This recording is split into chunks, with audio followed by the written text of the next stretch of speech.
March 2024. 5-year-old Ethan Davis wakes up with a fever.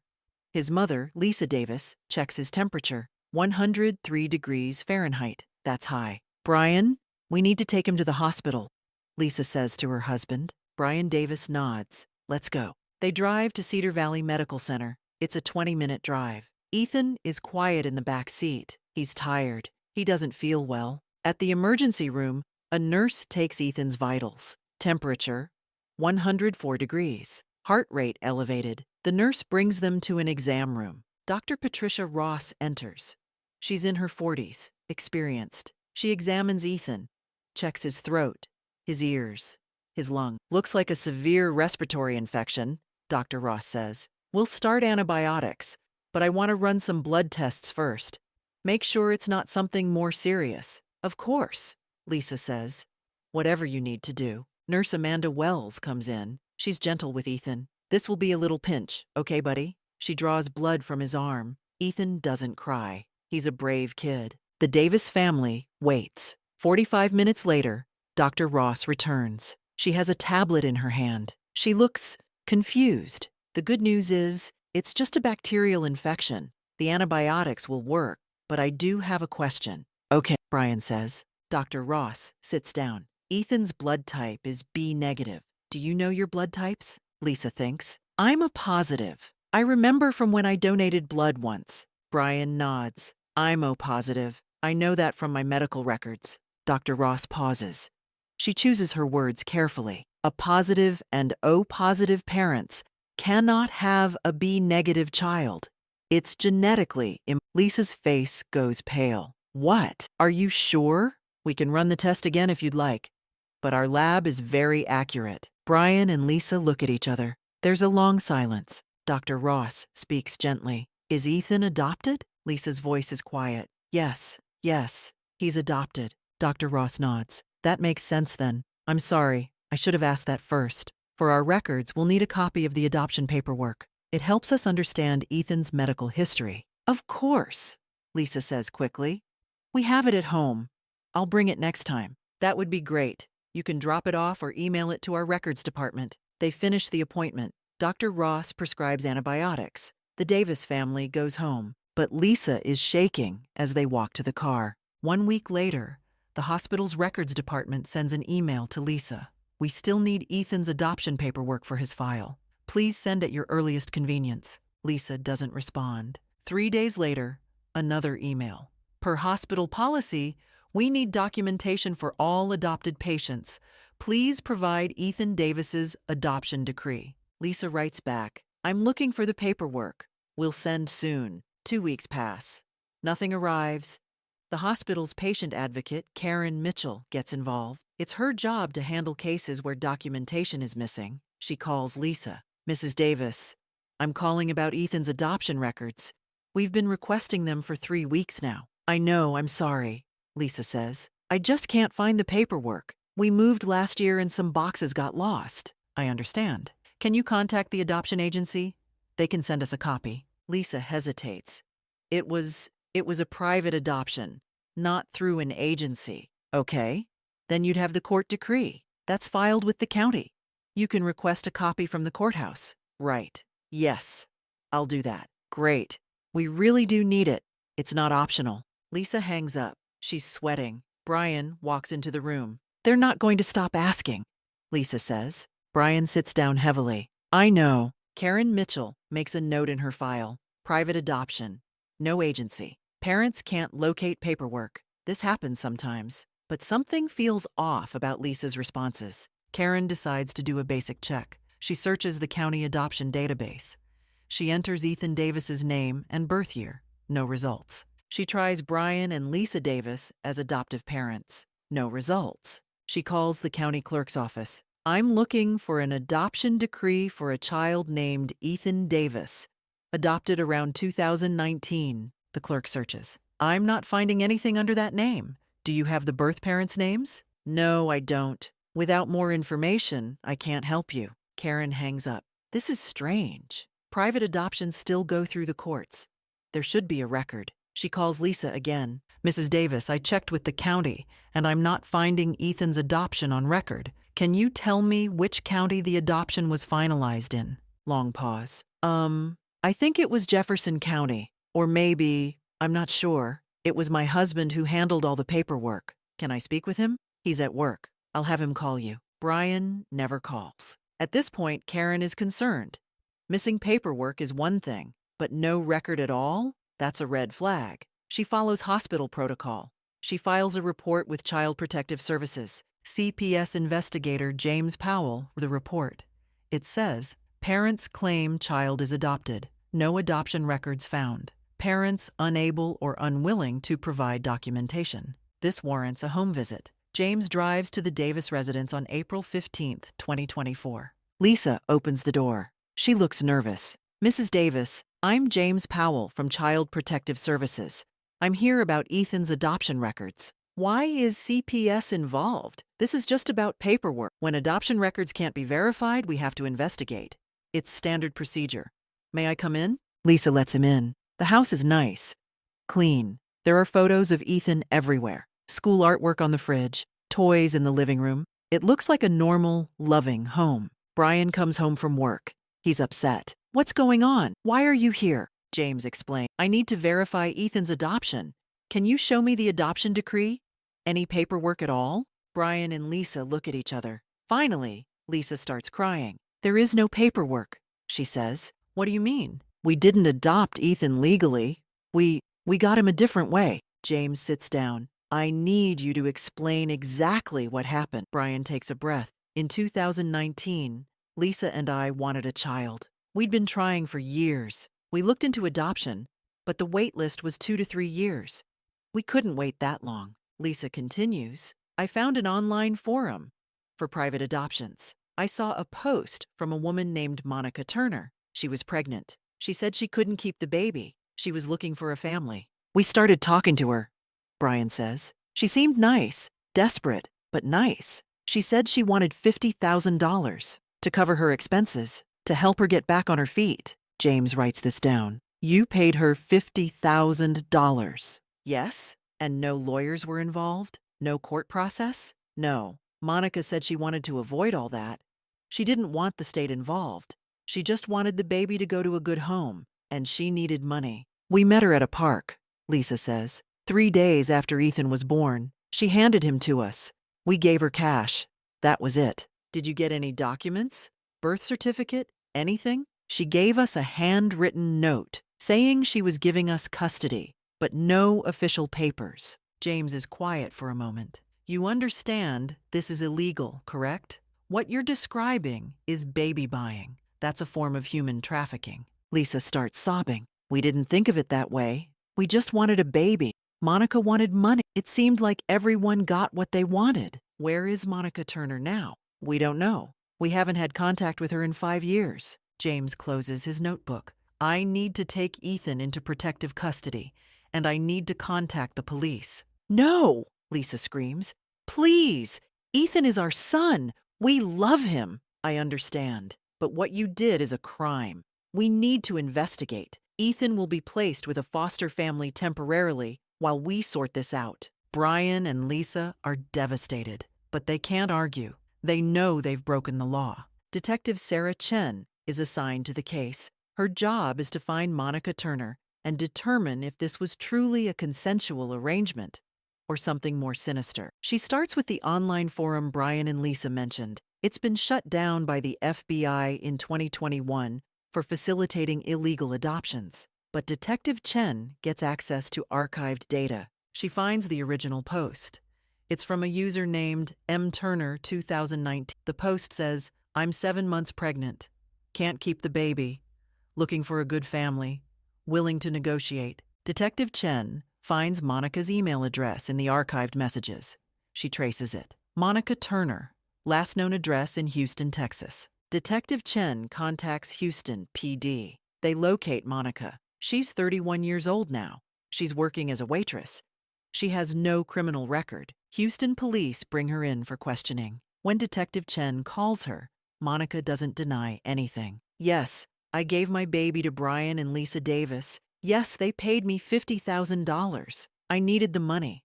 I was broke, homeless, pregnant. I didn't know what else to do. You understand that selling a baby is illegal? I do now. But at the time, I thought it was like a private adoption. I thought if we didn't involve the government, it was okay. Why didn't you go through legal channels? I tried. I went to an adoption agency. They said the process would take months. I'd have to stay pregnant, give birth, and then wait for the adoptive family to be approved. I didn't have health insurance. I didn't have a place to live. I couldn't wait that long. So you found the Davises online? Yes. They seemed nice. They promised to give the baby a good life, and they offered money. A lot of money. Enough to get me an apartment. Start over. Did you feel pressured to give up the baby? No. It was my choice. I knew I couldn't be a mother. Not then. Maybe not ever. I thought this was the best solution. Detective Chen asks, have you had contact with the Davises since 2019? No. We agreed it was a closed arrangement. They took the baby. I took the money. That was it. Both Monica Turner and Brian and Lisa Davis are arrested. The charges are serious. Monica is charged with selling a child and human trafficking. In Texas, selling a child is a felony. The fact that she initiated the arrangement makes her culpable. Brian and Lisa are charged with buying a child, human trafficking, and falsifying family status. They also failed to report the adoption to the state, which is required by law. At the arraignment, all three plead not guilty initially, but their lawyers tell them the evidence is overwhelming. They all confessed. There's digital evidence from the forum. There are bank records showing the $50,000 transaction. They change their pleas to guilty in exchange for reduced sentences. The sentencing hearing takes place in June 2024. The courtroom is packed. The case has made national news. Baby sold for $50,000 is the headline everywhere. The prosecutor, District Attorney Michael Torres, speaks first. This case represents a fundamental violation of human dignity. A child is not property. A child cannot be bought or sold. Monica Turner commodified her own child. Brian and Lisa Davis participated in that commodification. The fact that Ethan appears to have been well cared for is irrelevant.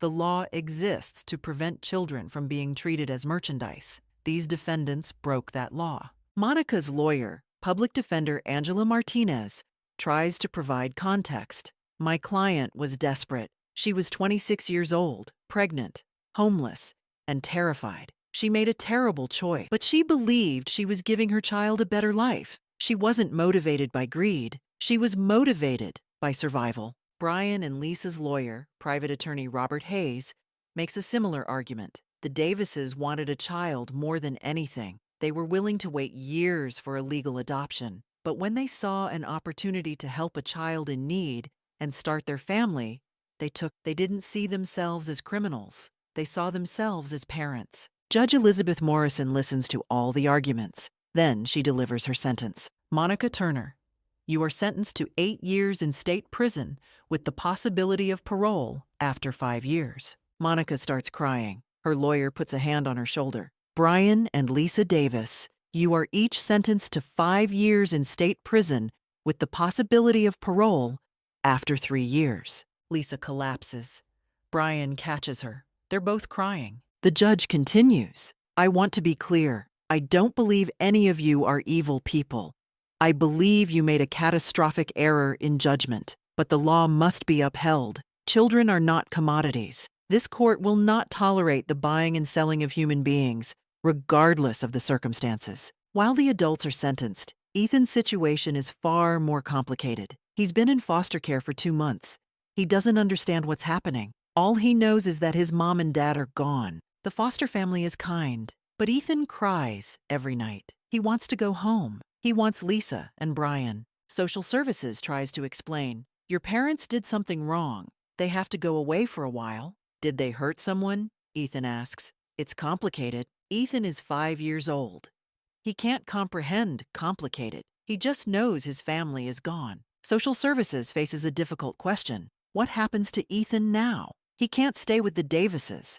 They're in prison. Monica Turner is in prison too. And even if she wasn't, she gave up her parental rights. Ethan has no legal parents, no biological family willing or able to take him. He's placed in long-term foster care. The foster parents, Robert and Susan Clark, are experienced. They've fostered 12 children over the years. They're patient with Ethan. They understand his trauma, but Ethan struggles. He has nightmares. He doesn't trust easily. He asks every day when he can go home. Susan has to tell him, "This is your home now, honey, but I want my real home with mom and dad. I know, sorry." It's 2026.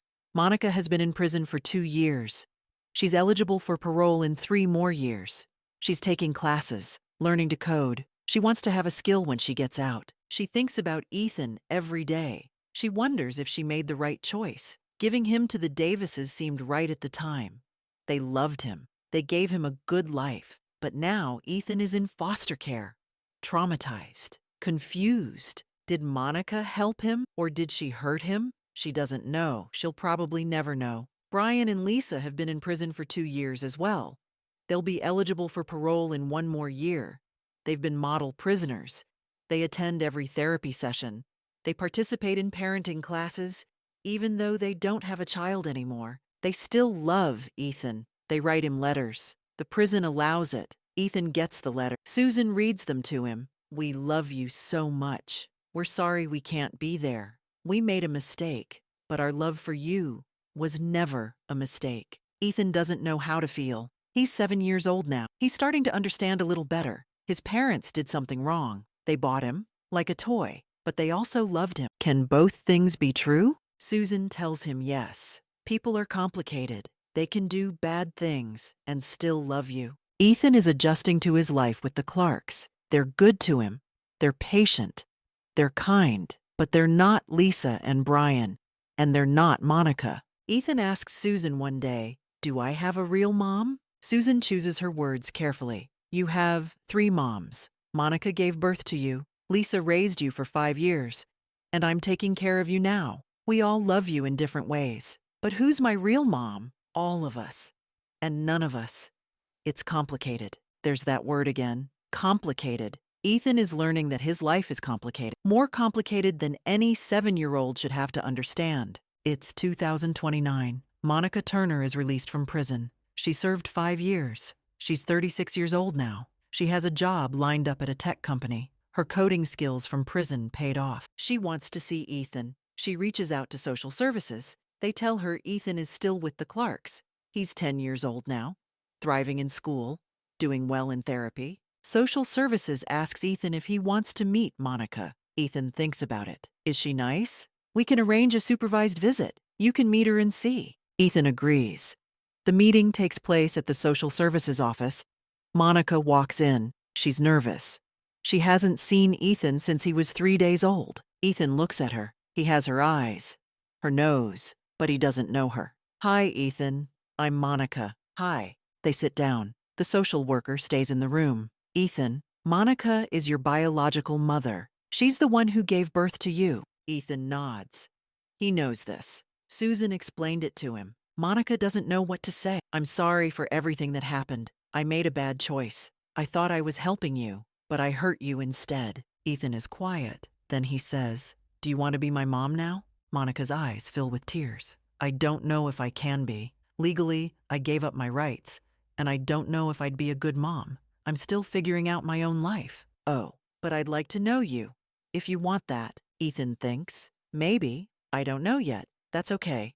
Take your time." The visit ends after 30 minutes. It's awkward, uncertain, but it's a start. Brian and Lisa were released from prison in 2027 after serving 3 years. They wanted to see Ethan too, but their lawyer advised against it. "You were convicted of buying him. Contact could be seen as inappropriate. They respect that. They don't reach out, but they still write letters. Ethan still gets them. He doesn't always read them, but he keeps them in a box under his bed. Ethan is 10 years old now. He lives with Robert and Susan Clark. They're in the process of legally adopting him.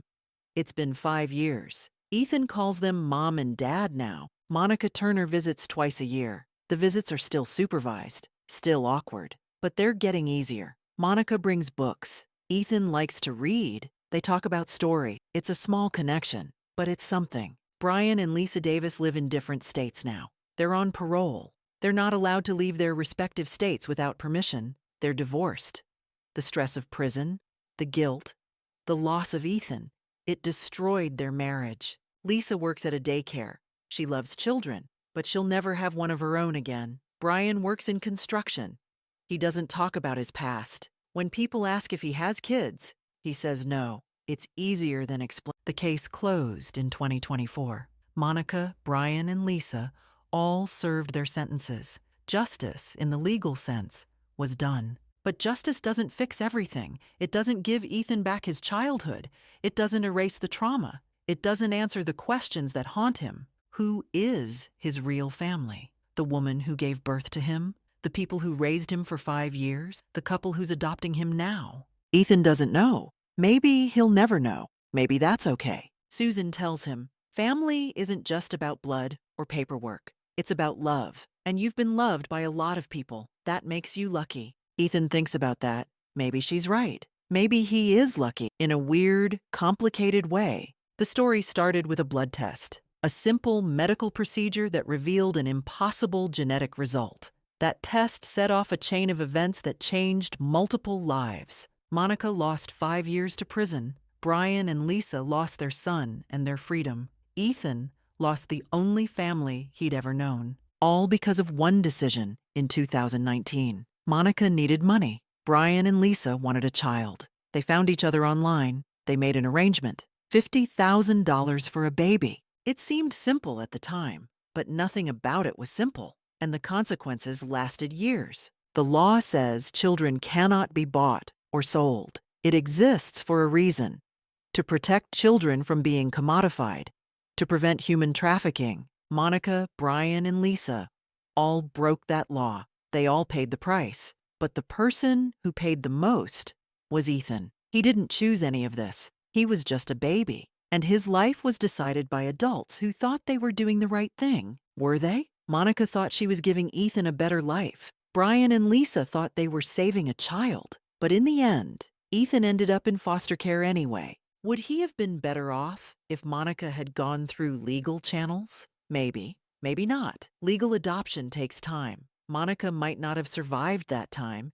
Ethan might have ended up in the system regardless. There's no easy answer, just like there's no easy definition of family. Ethan is learning to live with the questions, to accept the complexity. He's 10 years old. He has a lot of life ahead of him, a lot of time to figure out who he is and where he belongs. For now, he belongs with the Clarks. They love him. They're patient with him. They're helping him heal. That's all anyone can ask for. A family that loves you, a place where you belong. Even if the path to get there was messy, even if the story doesn't have a perfect ending. Ethan's story doesn't have a perfect ending, but it has hope. And sometimes that's enough.